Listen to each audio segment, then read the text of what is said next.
Mr. Pop.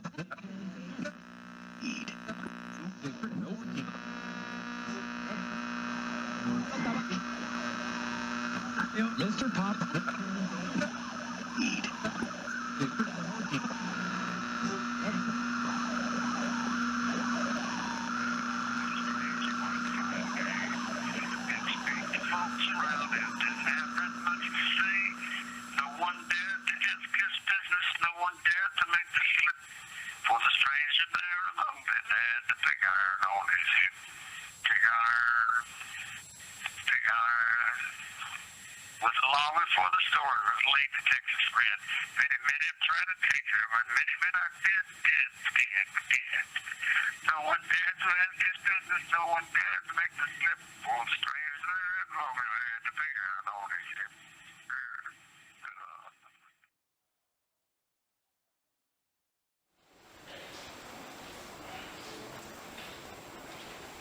Look, it looks like your monkey bears. Yeah, no. Thanks.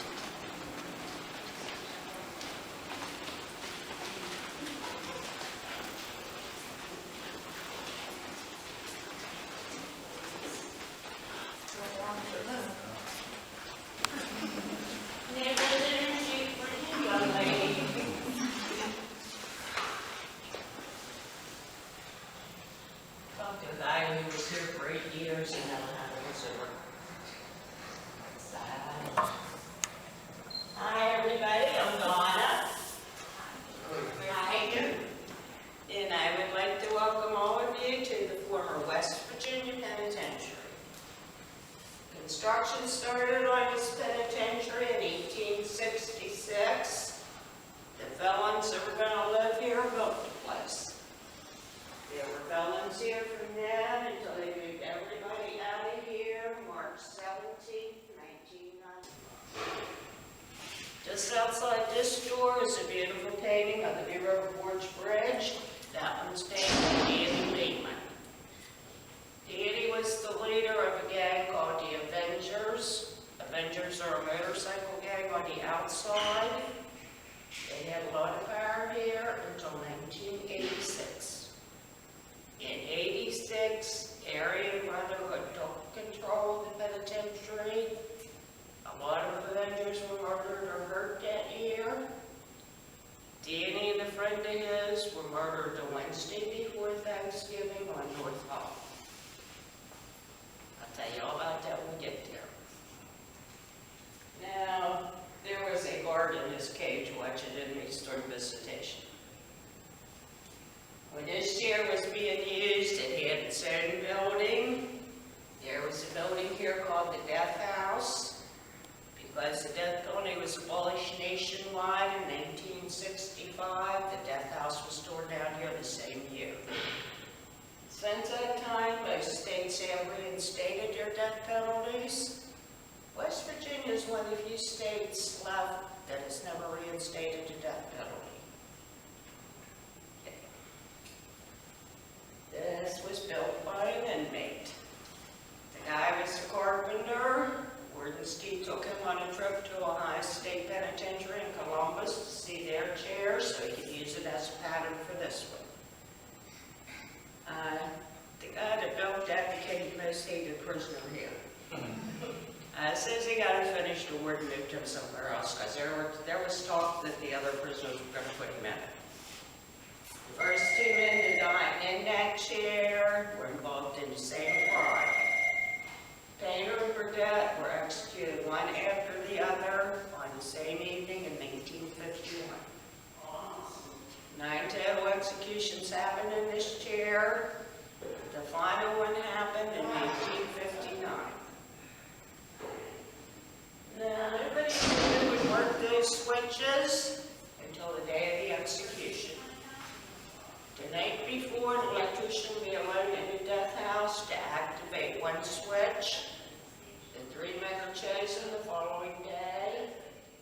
If they're chosen and they refuse, they would no longer have a job.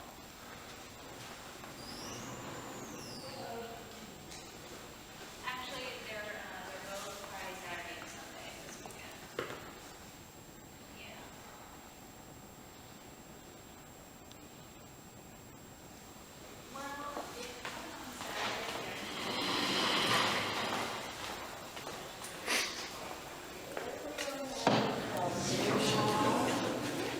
Sorry about that. I'm sorry. I guess I should have looked before. Okay, this is Newell. Newell was taken care of our time in the county guard's office. When I arrived here in 1986, Captain Lansing was a lot of kids, and Captain Ross was a city deputy. However, one comment today.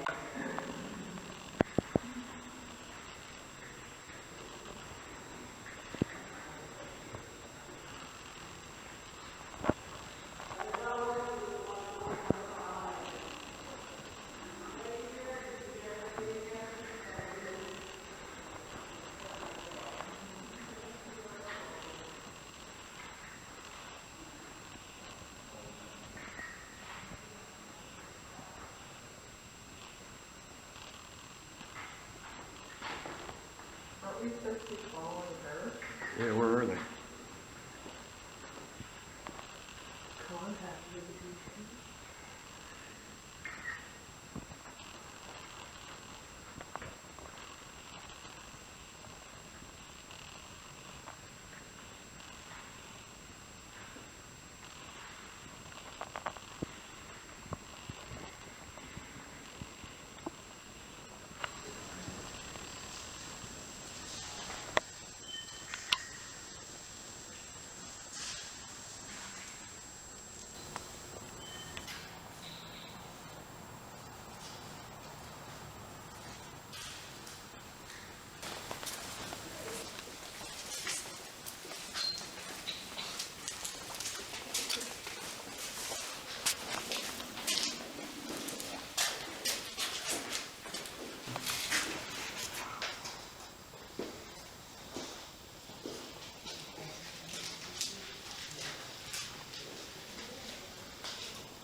Section. This is called the foster breakaway wall. Doesn't let prisoners break out, it lets law enforcement break in. The block stacks, so it's always going to fall this way. If you get close enough to hear me, you can hear the difference in the sound. Solid block. That's all. The artwork is all by Sean Adam and Smitty Hart. These are two of the same guys that painted the visitation. These two are very good artists. So I need somebody else to paint with him though, because his handicap is color blindness, which means he has a hard time mixing some shades of pink. This is where the employees ate. I'm going to walk us back there. There's some beautiful artwork back there. Then we're going to head outside.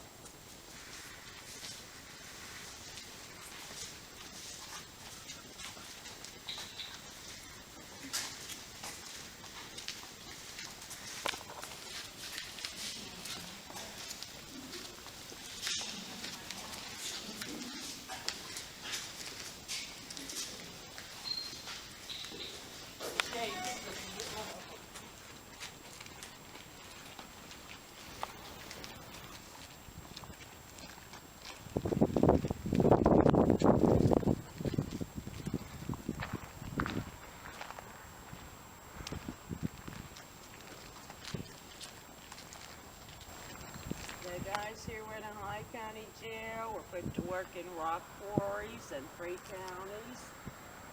Those men hand cut all the sandstone and built their new hut. They Got the largest stone here, 5.5 feet wide, it's 6 feet underground. They believe that would prevent tunnel escapes. Well, every escape from here wasn't a tunnel escape, but there were a lot. In 129 years, this penitentiary has seen over 500 escapes. Okay, the walls are 36 feet tall, they taper. Top stone's a little over 3 feet. They put some white paint on the walls just to pretty it up. Not really.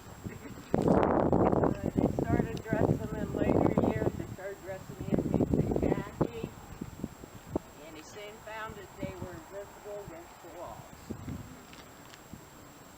And a tall building there in the center, that was the original administration building. On the first floor of that building is the device called the wheel. It was the most important thing in this penitentiary for years. It was the only way in or out of it. We're going to be inside and you're going to get to see it, so I'll explain it better. The second floor, that was offices. The top 2 floors were the warden's residence. Warden, Mrs. Warden, and all the little wardens lived there in a 4th floor apartment. If Mommy and Daddy had to go out for something, the little wardens were being babysitted by a guy named Trustee. All the wardens' families lived there until the late 1980s, except after anything anybody went to do, job fairs. We can run it out this. Yeah. Okay.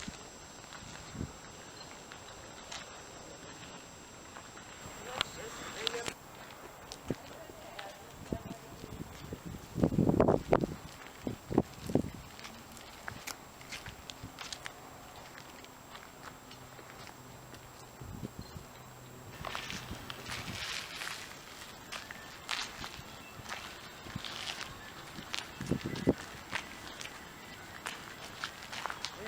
If any of you, I think you all did, came in too late to really look around the museum, you might want to try that after your tour because it gives you a clearer picture of a lot of things.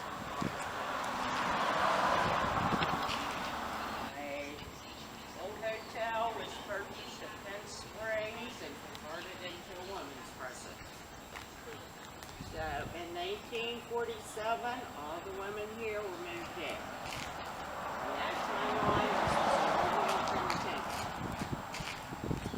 One of the women housed here was Charles Manson's mother. So we got a family tradition going here. Charlie lived around here when he was younger.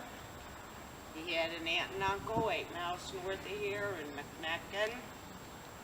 And he wanted to come back here to this prison.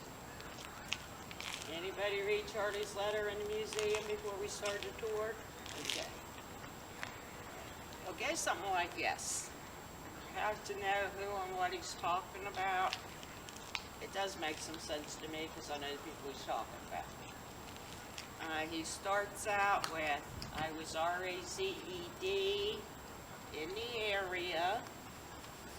You should know all my kinfolk because they all been in and out of your place.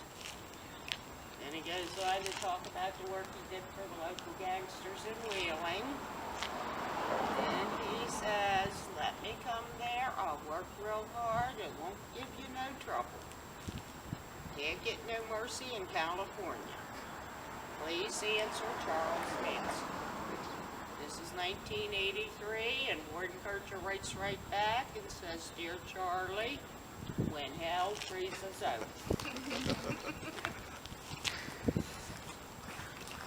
Now, what's adult education now when the prison was still running was old man's colony.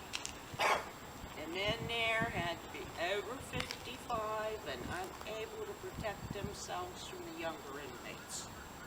When you move men out of here, the youngest one there was 75.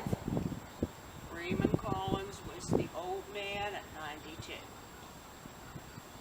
Freeman's daddy gave him the wrong name. He was so young when he came here. He did come through here on a horse-drawn wagon. He was old in the 70s when he was paroled for a while. Stayed out 5 years, came back for murdering a parole officer. No wagon gate right in front of us is the first structure completed when the place was built. That's the only thing completed for a while. Dirt floors, wooden doors that come up into the circle. And since that's the only shelter, prisoners were sleeping there on dirt floors or wooden floors above. Eventually, they replaced the wooden doors with the steel doors that weigh 14 tons. If you're interested, there's a counterweight there in this corner that operated those doors. Now, early on in West Virginia, we're going to have some of it move on.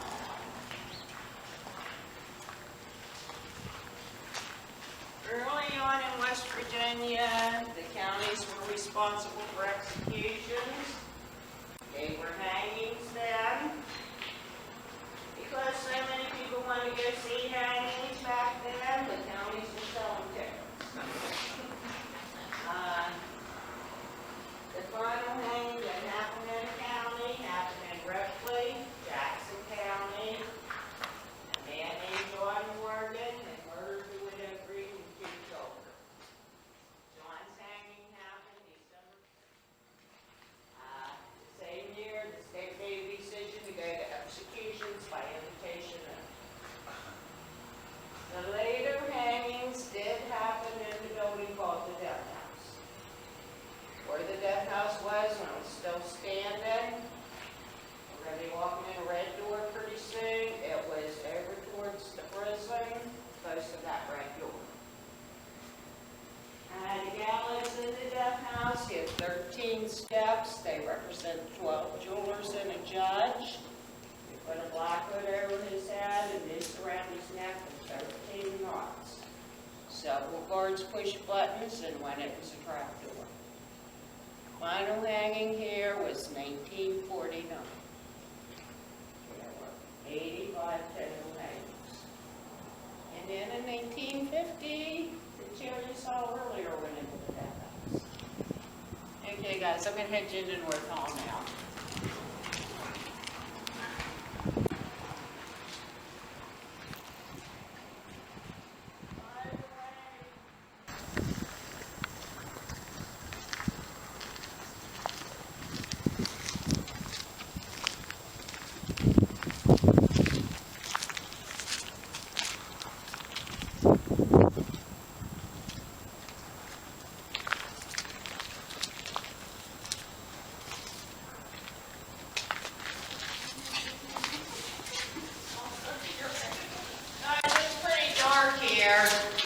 Are you all okay with it? Sure. Yeah. The lady who was supposed to put lights on today didn't do her job.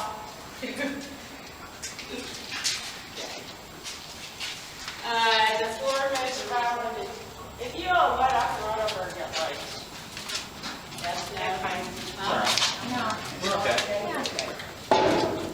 The foremost silent men in this penitentiary remove these 4 cells and separate it from everybody. As crazy as it's going to sound, it's true.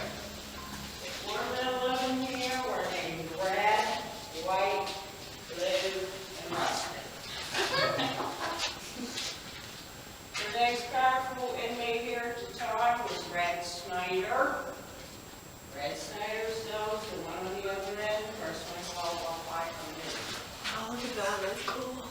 Red and Rusty Lassiter were the only 2 inmates here allowed to meet 1 New York together. Nation. Okay. Trying to prove a point here in West Virginia. Rusty was considerably harsh, and Rusty did whatever he said. Blue wanted Red to die, and Rusty got the order to do the murder.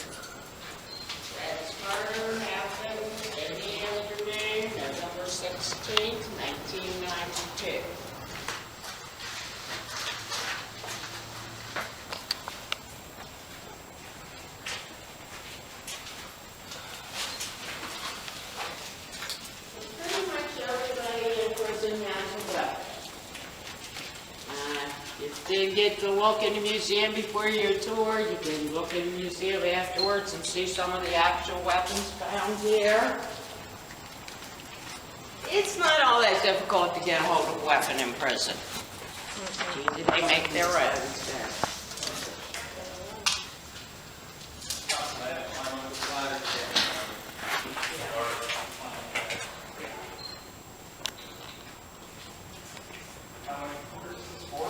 There's 4 levels of cells. There's 12 levels. For some reason, we're condemned in the 70s, and once this was segregation, they only used this level and 1 level above. Now, whenever the guards came back into the cell block, they got pretty messy. They had to feed the men in their cells, and they would use food all over them. They set the boiling hot water, heated baby oil, urine and feces were thrown. One guard got close to a cell door here and had a broomstick running to his mouth. 1986. So right after that, steel mesh was put on all the doors. Fencing was put here to protect the guards. The state was investigating this penitentiary in '86. As a result of that investigation, officers working here received protective gear. When they were back here in the cell block in later years, they wore flak jackets, helmets with visors, and carried shields. They got a plexiglass shield on wheels that rolled right against the cell door and gave them just enough room to put a food tray through. They let inmates here out of their cells, only 2 at a time. When they walk through the cell block, they're supposed to be staying on this side of the red line. There's an officer on that side of the fence with a weapon walking through with them. And this was the one with the most violent ones were in this area here? Okay. I heard that they try to keep the most violent inmates on the bottom level. These guys are punished because it's not necessarily that they're all violent. If you get caught with drugs or something, you might get sentenced north off for 30 days. If you stab somebody on the other side, depends on what you did, how long your sentence will be. But most of the violent men were here. So this is the Alamo area you were talking about? Yeah. Okay. So, and how they tried to work it was keep the most violent inmates on the lower level. And it also kept the more violent inmates on this side of the cell block. Sit in that toilet.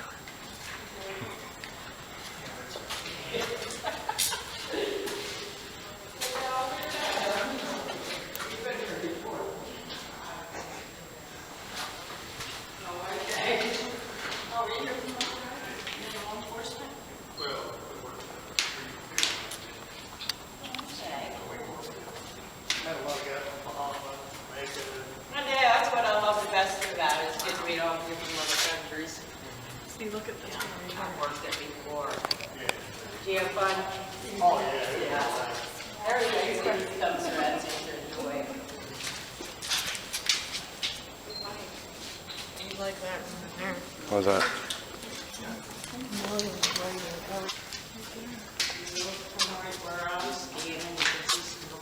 Oh, you can see through that. So somebody drew an eye out here.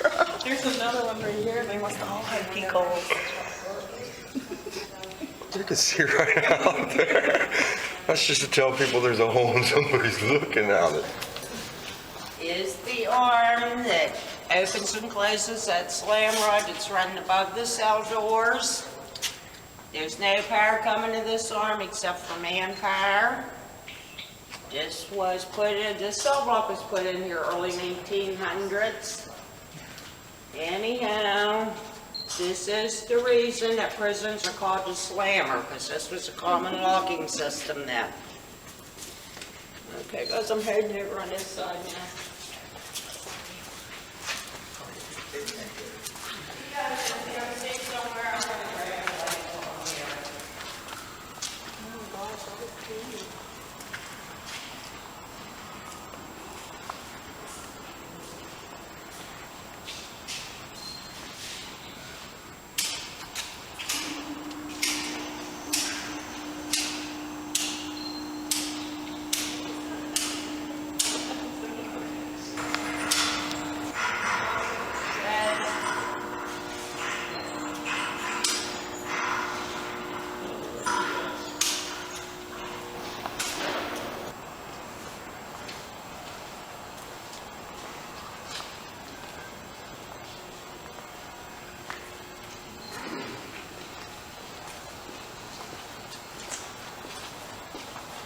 Whoa.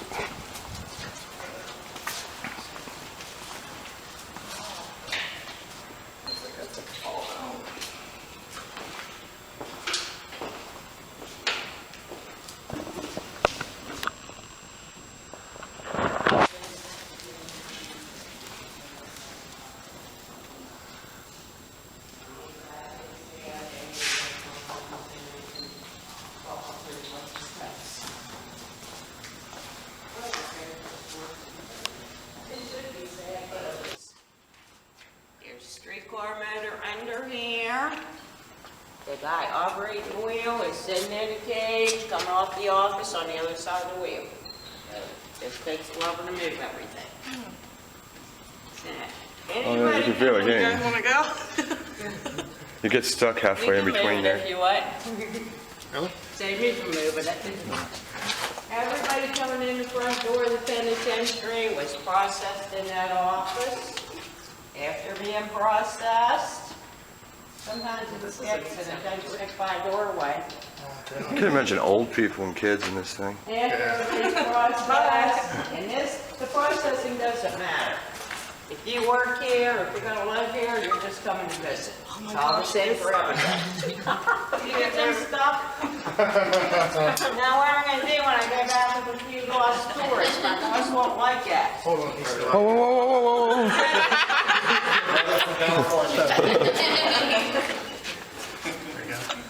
Anyhow, on this side of the wheel, it was up over there, it was taken in, makes it. Watch you don't get your arm caught in between there.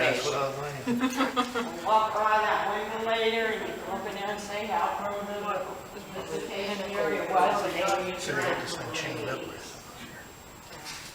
Okay, if you guys want to see the most important part of the wheel, you have to get off of it. Okay, we got the warden's family living here, the offices in the admin building. So back then, this admin building was the most secure building in the penitentiary. Nobody can get from this side of the penitentiary over there because of the keyhole on the wheel. When the wheel is locked up, it was absolutely impossible to open it from this side. The other security features they built into this building, they did put a post office on this side, a commissary on this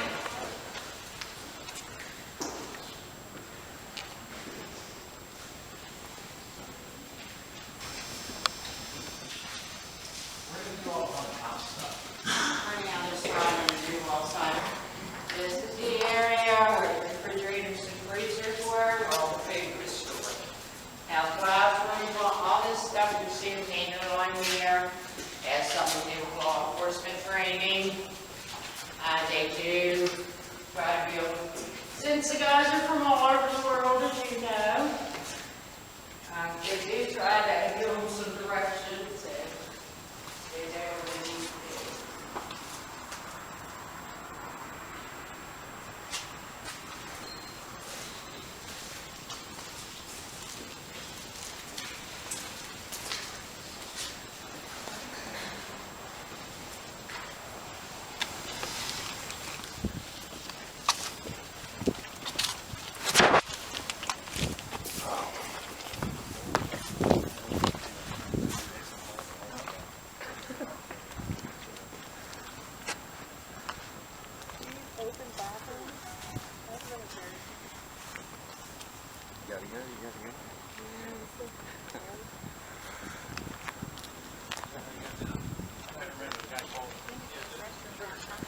Take it down.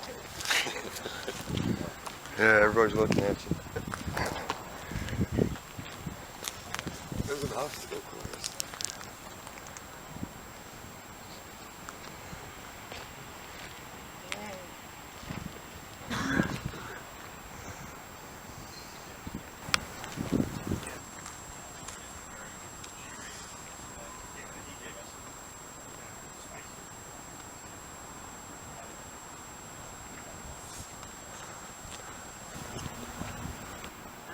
You can get that movie if you want to see it. It's called Out of the Furnace.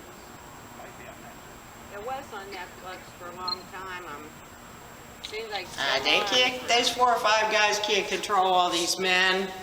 Say the guys working here had as much control as the inmates let them have.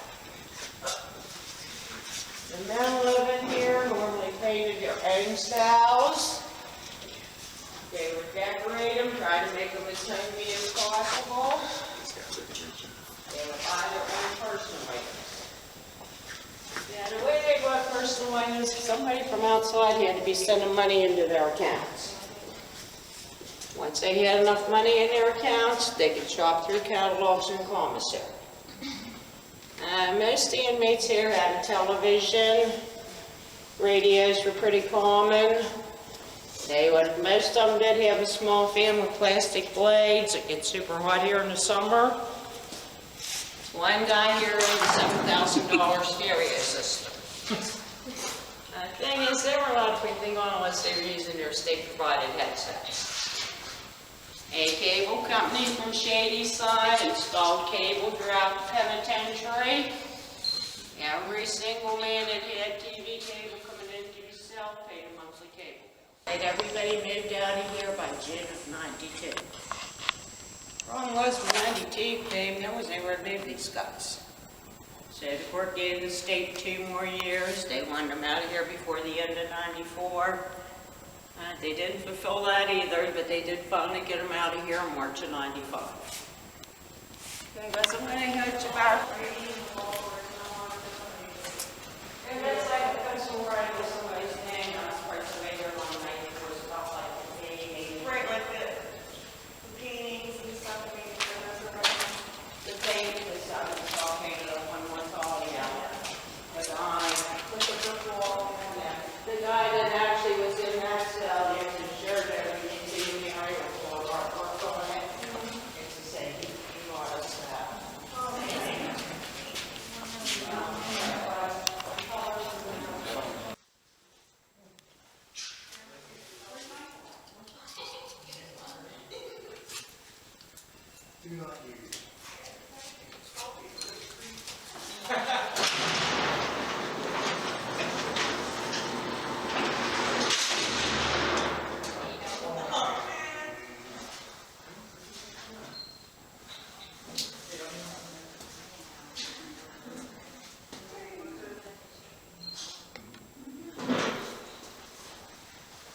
Where are you at, Mark?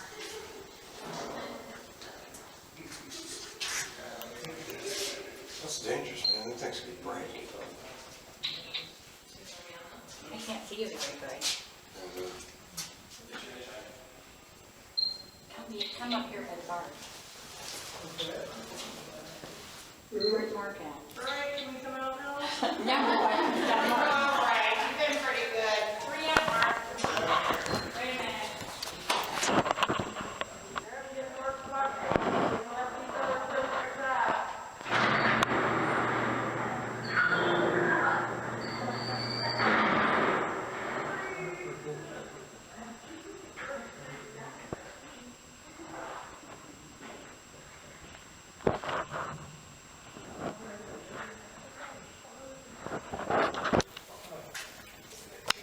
Michael, you're sitting out. Somebody here California dreaming? Yeah, Michael.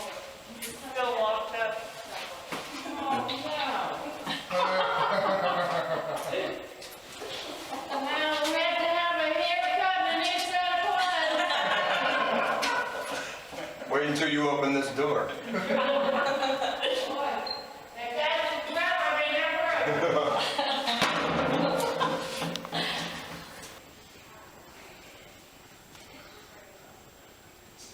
March 10th, 1983.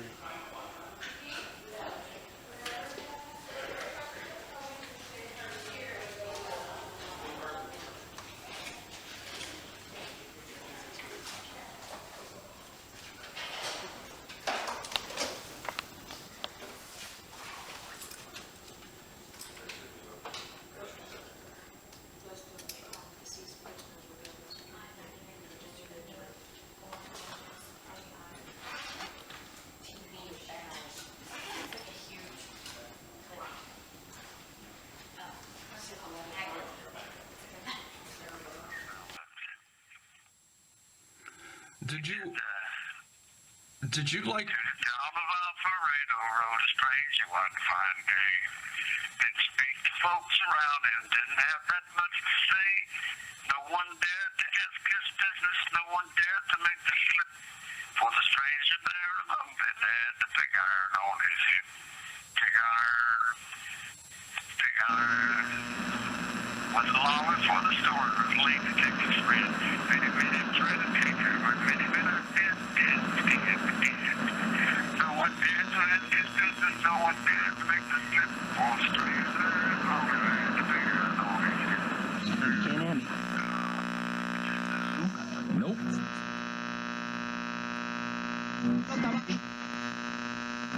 Mr. Pop. Eat.